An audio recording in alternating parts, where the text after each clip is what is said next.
Olá, eu sou Michel Schlesinger, rabino da CIP, e aqui vai a nossa capacitação express sobre Lag BaOmer. Lag BaOmer é o dia 33 da contagem do Omer. Lag Lamed Gimel significa justamente 33. Um período marcado pelo luto, porque segundo a tradição, durante a contagem do Omer aconteceu lá atrás uma epidemia.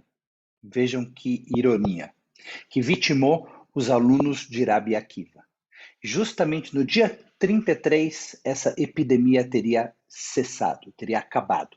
Por isso, esse dia se transformou num dia de alegria. Além disso, foi nesse dia que começou a revolta liderada por Bar Kokhba contra os romanos, que queriam impedir os judeus de seguir com sua tradição. Finalmente, foi nesse dia também que morreu o rabino Shimon Bar Yochai, a quem é atribuído o início da Kabbalah, da mística judaica.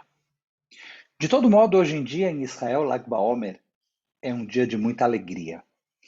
E um dos símbolos associados ao Lag BaOmer é a fogueira.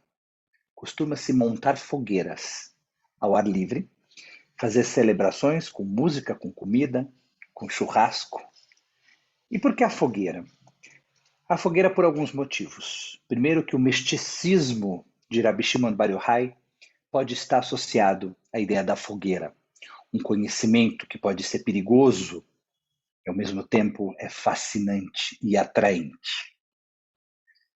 Também na história da epidemia dos alunos de Rabi Akiva, a fogueira é um símbolo importante, porque a fogueira representa a alegria e a esperança que se sucedeu à epidemia e à destruição. E, finalmente, na história de Bar Kokhba contra os romanos, a fogueira era usada, segundo a lenda, para enganar os romanos, uma vez que os judeus escondiam-se em cavernas e liam e estudavam os textos sagrados que eram proibidos